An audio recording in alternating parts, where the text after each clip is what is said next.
morning, everyone. It's Michelle Hill with Southern Inspirations. Happy Monday. It is Monday, April 27th, and I'm so excited to be with you again for Monday Morning Huddles with Dr. Dawn Hamby. Good morning, Dr. Hamby. How are you doing? Good morning. Doing great on this Monday.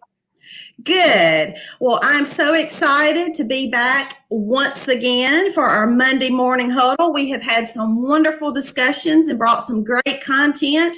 And today is going to be just as fabulous, right? That's right. Well, let's go ahead and jump right in. We have a wonderful topic today. I want to get situated there. There we go. And we are going to talk about millionaires know that we don't. Now, that's a little bit interesting. Tell us a little bit more about that. Well, as I said on last week's show, I've always been kind of fascinated with the concept of how do the world's most successful people use their time? It seems like, really successful people get so much done in their day. So it always fascinated me, just the concept in general. So I have done research over the years, and I've shared these kind of secrets of what really successful people do with their day with my staff. So I thought it would be a great topic for our Monday morning huddle. Absolutely. I love that because in the spirit of always wanting to grow, I know that we do, and always wanting to look for ways to improve ourselves, and just that word time, Dawn, because we all have the same amount of time. That's right. 24-hour period, obviously, but we're going to learn today how the five things that those top CEOs do to use their time perhaps a little bit differently than we do. Absolutely. So number one is be a bookworm and continue to learn. What world should we be reading, and how much should we be reading? And I promise you guys, it's not because I'm a former school teacher that I am pushing reading, okay?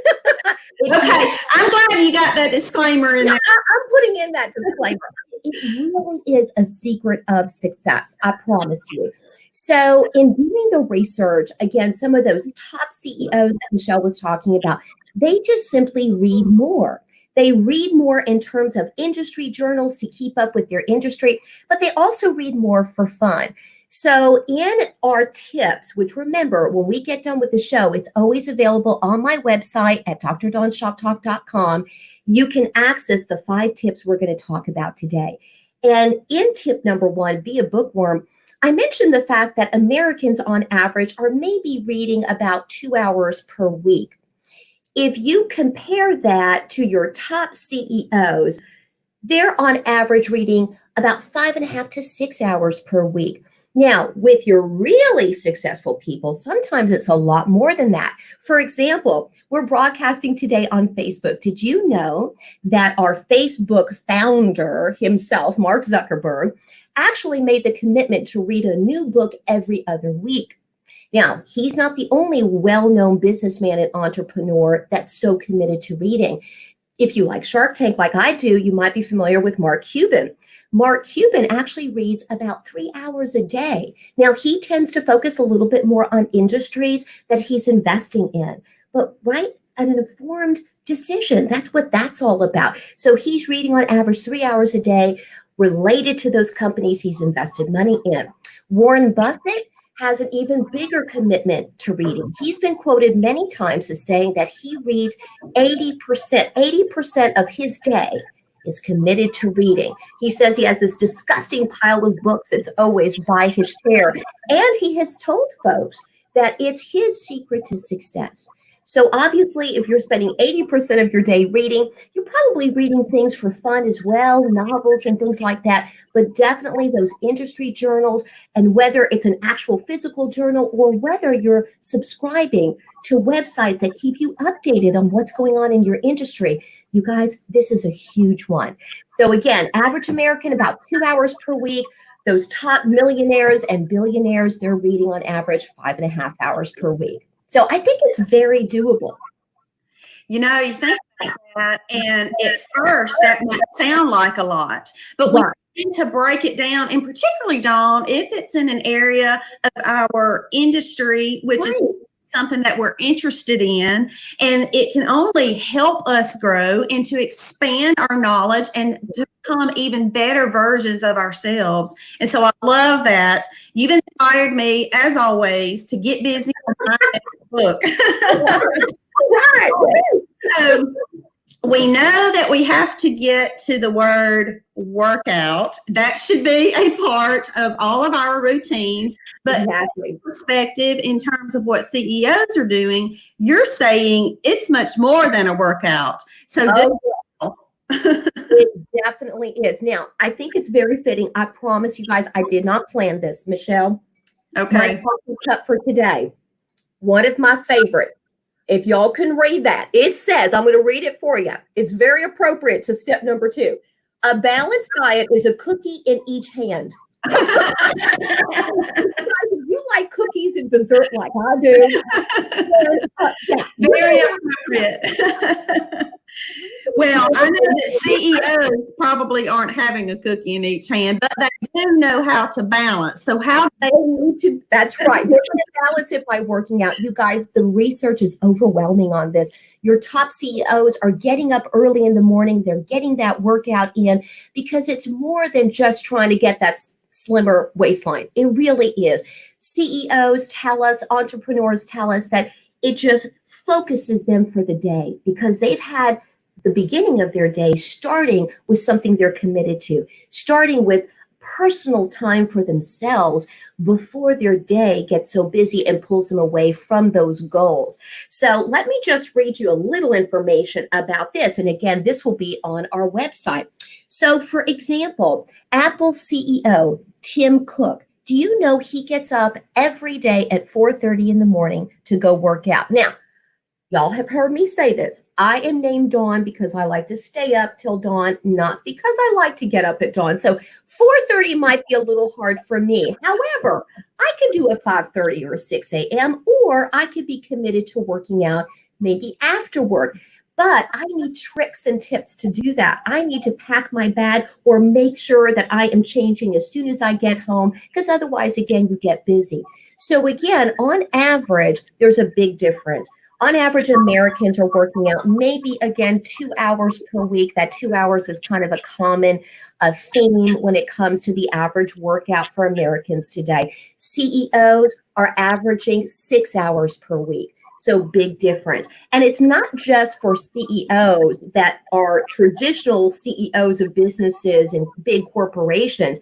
For example, our fashion guru and editor of all kinds of magazines, right? Vogue in particular. Anna Wintour, she actually wakes up at 5:45 to play tennis. She's part of a tennis group that gets up that early. So again, if the top millionaires and billionaires are working out most of the time in the morning, then there really has to be something to that. And they're talking about the fact that it gives them more energy and it gives them that time to themselves to make that kind of physical connection, mind, body, spirit connection before their day gets crazy. So really something to think about to up the amount of time we spend working out, where again, 2 hours on average versus 6 hours on average for your CEOs.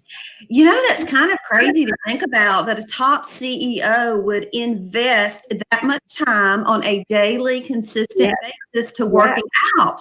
But that goes right along, and you mentioned it, body, mind, spirit. Oh, absolutely. Endorphins that are released through working out, that only enhances the mind and the ability to read all those additional books.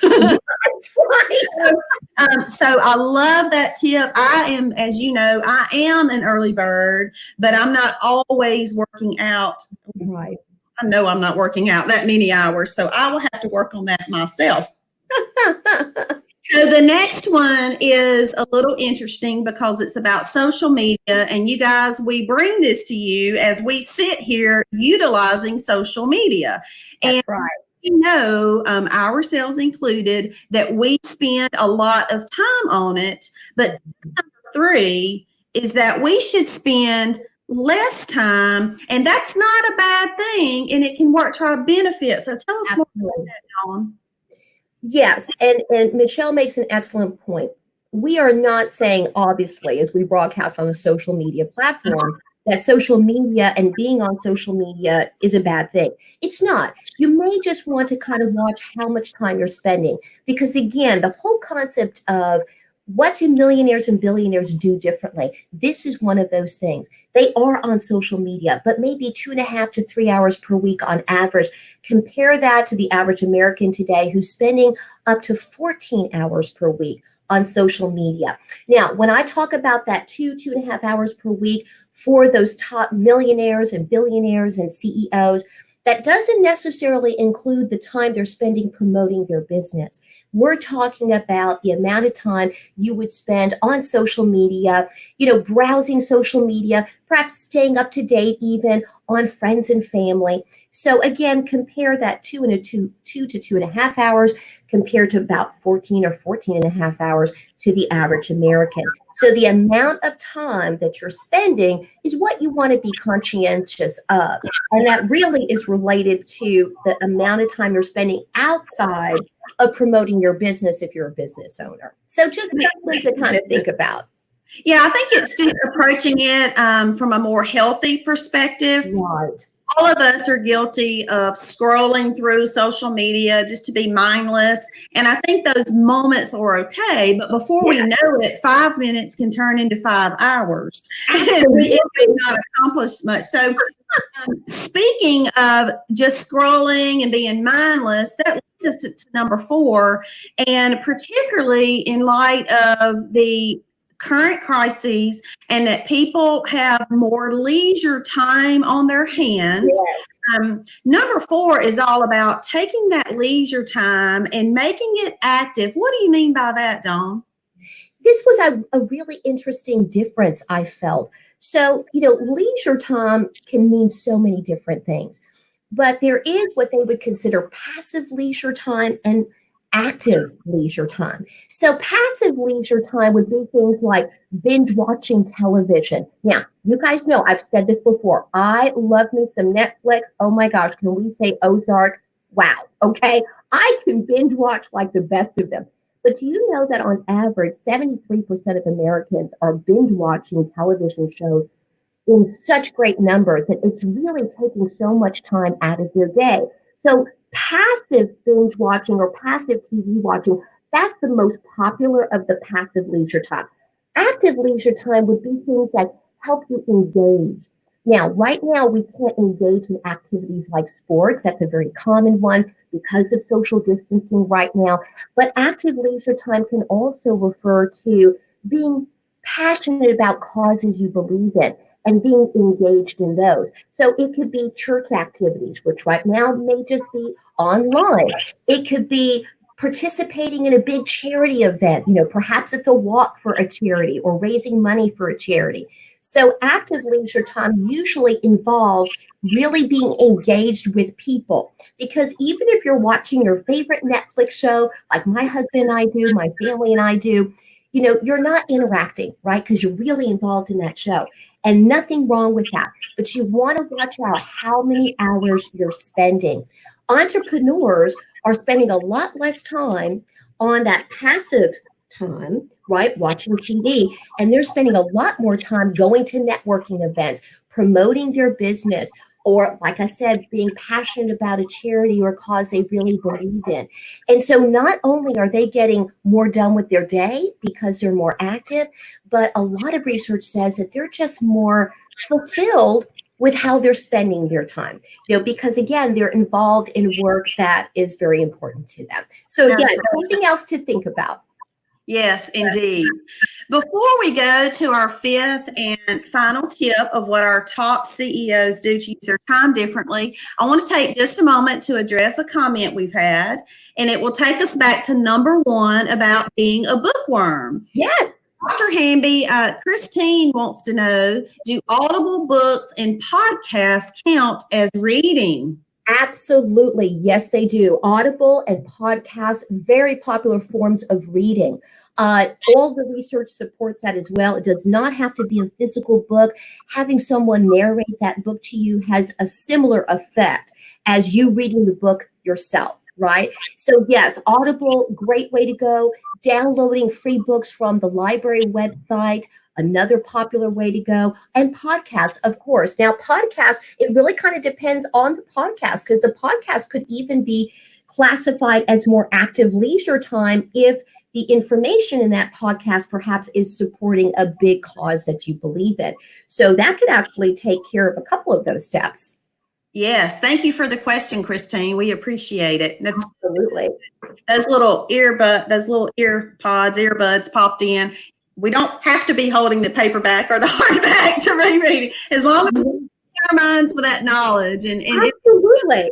practice. And there's so many audibles today also, Michelle, that are related to people's industry, or maybe self-help, that are about things that, maybe organizing your house, or, other ideas or beliefs that you're excited about. So it could be a novel you're listening to, but it could be something inspiring. Many times I'll put my cell phone in my pocket, put my headphones in when I'm doing tasks that are kind of like mindless and kind of like, So when I'm emptying the dishwasher or cleaning the kitchen, if I'm by myself, I'll go ahead and listen to an audible book or a library book.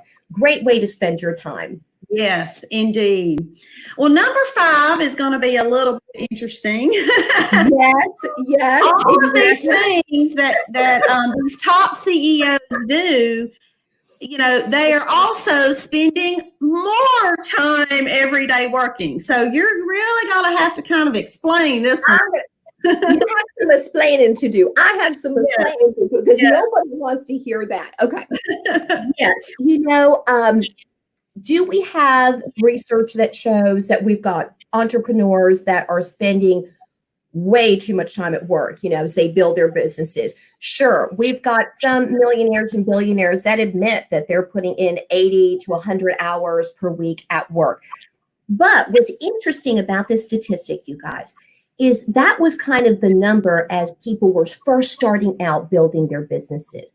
They didn't keep up that work pace unless they were really, in line for that big promotion. So maybe that was the case. And we do have some industries where you just would have to work really long hours. But what's interesting, you guys, is that it's less time than you think. Do you know that on average, the most successful entrepreneurs are working 45 to 50 minutes more per day? That's it. That's all. It's not that 100-hour work week I was talking about. And you might think, well, gosh, still another 45 to 50 minutes. Again, maybe not something that would work out with your schedule, but something to think about. Think about this. Work is not always your time in the office. Entrepreneurs typically are not just spending time away from their family in an office. Work could also be including things that you're passionate about, a cause that you believe in. Also, when you think about an extra 50 minutes, per day, that really adds up over a 1-year period. If you do the math, you're looking at about another 9 weeks. That's over 2 months of extra time that entrepreneurs are spending at work. Could that be at the office? Sure. But perhaps it's networking. Perhaps it's a hobby or a pastime that they wish they had the time to do. So just think about what you could do with another 2 months of time. I find that fascinating, Michelle, because, it's not just that top entrepreneurs actually are getting more done with their day. They've literally created more time for themselves. So they are the person who's going to get that next novel, the great American novel written, or perhaps they're the person who's going to take this baking class they've been talking about, or salsa dance classes that they've wanted to do. That extra 50 minutes per day adds up, and just think about what you could do with that time. So what comes to mind is the saying, work smarter, not harder. Exactly. Yeah, these 5 things that you have shared with us are very strategic things, and they are not anything that we aren't already doing in some form. It's just refining those and streamlining them. And here's one of the words that I use a lot: being intentional about it. And so if I take your handout that I'm privy to, I have the top 5 with all the notes, and Hamby will tell you how you can get yours too. But if I will be very intentional and put this somewhere where I look at it every day, and do a little check. Well, how much have I read this week? How much have I read this month? Right. And just really focus on those things. Nothing is out of hand. That else to do. Absolutely. It's not as hard as you think. And it's just something to think about. Are there more than 5 things that our top entrepreneurs are doing differently than sort of the average Joe? Sure. These are just 5 that I found in the research and I've shared with my staff in the past that are really pretty easy to implement. And just like Michelle said, thinking about using that time a little differently. There's talking about Audible, there's some wonderful books about this subject. I'm fascinated with how people use their time, and there's so many books that you can read that could also assist you in that.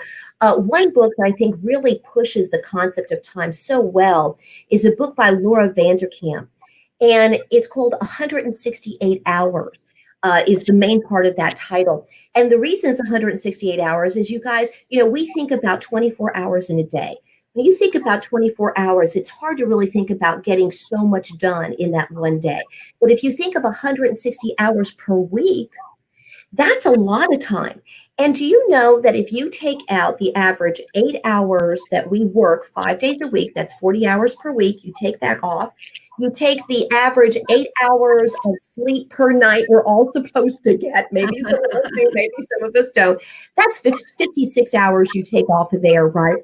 Do you know that leaves you with 72 hours of leisure time?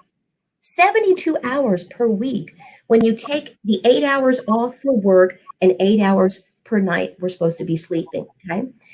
Think about how you're using that time. And that's, as Michelle said, entrepreneurs, millionaires and billionaires, they're just using their time a little differently. That's it. It really pay off in the end. Yeah.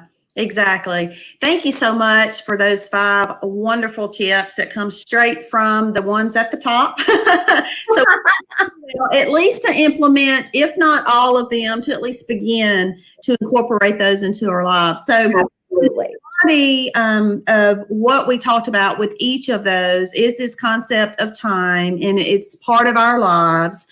And speaking of that, particularly in the state of Arkansas and other states, as we do begin to all together come out of the crisis, come out of this pandemic, of individuals and employees will be transitioning back to their pre-COVID-19 work status, whether that's in a cubicle, whether that's in some sort of office or warehouse environment.